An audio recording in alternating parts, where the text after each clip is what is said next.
দৰং জিলা AIUDFৰ বৰ্ধিত কাৰ্যনিৰ্বাহক সভা সম্পন্ন ২৬ বিধানসভা নিৰ্বাচনৰ কুচকাৱাজ AIUDFৰ আগন্তুক ২৬ দলগাঁও সমষ্টিত ভাল ফলাফলৰ আশা বিধায়ক মুজিবুৰ ৰহমানৰ কংগ্ৰেছক তীব্ৰ সমালোচনা বিধায়ক মুজিবুৰ ৰহমানৰ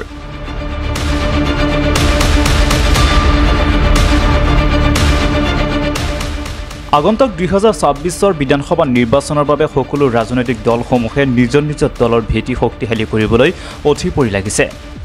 AIUDF দল পিছপৰি থকা নাই দেওবাৰে দলগাঁও সমষ্টিৰ অন্তৰ্গত খাটনিয়াপাৰা গাঁও পঞ্চায়তত AIUDFৰ এখনি বৰ্ধিত কাৰ্যনিৰ্বাহক সভা অনুষ্ঠিত কৰা হয় উক্ত সভাৰ জৰিয়তে ২৬ বিধানসভা নিৰ্বাচনৰ বাবে AIUDF দলে অধিক শক্তিশালী ৰূপত প্ৰস্তুতি চলাইছে সভাত দলগাঁও সমষ্টিৰ বিধায়ক মুজিবুৰ ৰহমানে কংগ্ৰেছক তীব্ৰ সমালোচনা কৰে কংগ্ৰেছক টিকট লৈ খোৱা কামৰা লাগিছে কংগ্ৰেছে AIUDFৰ লগত প্ৰতিদ্বন্দ্বিতা কৰা নাই কংগ্ৰেছে প্ৰতিদ্বন্দ্বিতা কৰিছে টিকটৰ কাৰণে ৰাজ্যৰ দল সংক্ৰান্তত সাংবাদিকে প্ৰশ্ন কৰাত কোন ৰাজ্যৰ দল বুলি মন্তব্য কৰে বিধায়ক মুজিবুৰ ৰহমানে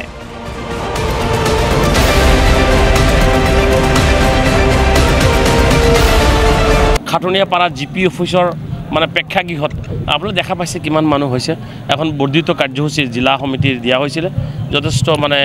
আলোচনা পৰ্যালোচনা হ'ল দলখন কেনেকৈ দলৰ সাংগঠনিক স্থিতি কেনেকৈ মজবুত কৰা যায় আপোনাৰ মহিলা মৰ্চা যুৱ মৰ্চা ছাত্ৰ মৰ্চা বা আপোনাৰ অন্যান্য মানে সংগঠন কি বুথ লেভেল কমিটিবিলাক কেনেকৈ কৰে ইয়াৰ ওপৰত মানে পৰ্যালোচনা কৰা হৈছে বহুতে সমালোচনা কৰিছে বহুতে আমাকো গালি পাৰিছে বহুতে দুখ দিছে বহুতে ভালো পাইছে গতিকে আজি আমাৰ ভিতৰত বহু কথাই হ'ল লগতে এই খাটনিপাৰা GPত অফিসত যিখন মানে এই গোটেইকেইটা প্ৰাক্তন সভাপতি আমাৰ তেখেত চিনি পায় সকলোৱে আমাৰ বৰ্তমানৰ সভাপতি সিদ্দিক দা ৱাৰ্ড মেম্বাৰ আছে কেইবাজনো নৱ ডেকা আৰু কেইজনমান আছে যথেষ্ট ভাল লাগিছে নতুনকৈ সংযোজিত হোৱা এলেকাত মানে UDFৰ যিটো নেকি উত্থান যথেষ্ট ভাল লাগিছে গতিকে আগন্তুক দিনক মই আশা ৰাখিছোঁ ২০২৬ নিৰ্বাচনত যথেষ্ট ভাল ফলাফল হ'ব তেখেতসকলৰ কম্পিটিশ্যনটো হৈছে টিকেটৰ কাৰণে তেখেতসকলে ইলেকশ্যনৰ কাৰণে ইলেকশ্যন বিৰোধীৰ লগত বা তালাচাবিৰ কেণ্ডিডেটৰ লগত যে কণ্টেষ্ট কৰিব ইয়াৰ কাৰণে কম্পিটিশ্যন কৰা নাই তেখেতসকলে কম্পিটিশ্যন কৰে টিকেটৰ কাৰণে গতিকে সেইটো আৰু কি ক'ম আৰু চাই লওক কি হয় মই এইটো ৰিয়েকশ্যন দিছোঁ অত্যন্ত দুখজনক কথা মানে নাই উচ্ছেদলৈকে আমি ক'ত হিমন্ত বিশ্ব শৰ্মাৰ কথা কৈছোঁ আপুনি ক'ত গৌৰৱ গগৈৰ কথা ক'লে গৌৰৱ গগৈৰ কথা ক'লে গৌৰৱ গগৈৰ কথাটো এই কথাটো কৈছোঁ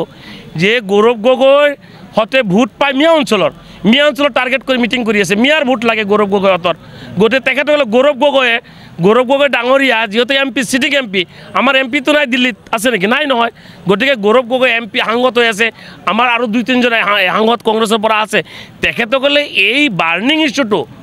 আমাৰ অসমত মুছলমান মানুহৰ ওপৰত ইমান অন্যায় অত্যাচাৰ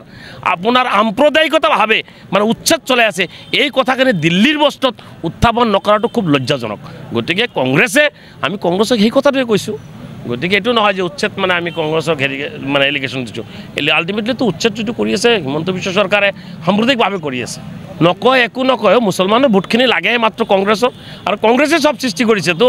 আপোনাৰ আজি উচ্ছেদ কৈছে উচ্ছেদ কিহৰ কাৰণে কৰিছে তেখেতসকলে মাটিৰ পাট্টা দিলে আজি উচ্ছেদ কৰিব নোৱাৰিলেহেঁতেন মাটিৰ পাট্টা দিয়া নাই যাৰ কাৰণে উচ্ছেদ হৈছে গতিকে আকৌ ঘৰিয়ালৰ চকুলো মানে পেলাইছে আকৌ ভোট মানে খুজিবৰ কাৰণে মাইনৰিটি অঞ্চলত ঘূৰি আছে আমি বিচাৰিছোঁ BJP অহা দিনত যাতে ২৬ চনত নিৰ্বাচনত তেখেত চৰকাৰ বনাব নোৱাৰে ইয়াৰ কাৰণে এটা গঠবন্ধন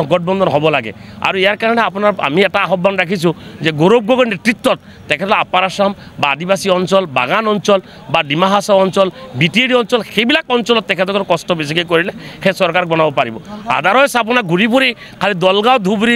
হেৰি দৰঙত থাকিলে কাম নহ'বগৈ কোন ৰাজ্যৰ দল সেইটো মানে অখিল গগৈ ক'ত শিৱসাগৰৰ মানুহ তাতে মিয়া মাৰি কিনে খাস্তাং কৰিলে মিয়া মানুহ বহুত বেয়া পাইছে অখিল গগৈ ভোট নিদিয়ে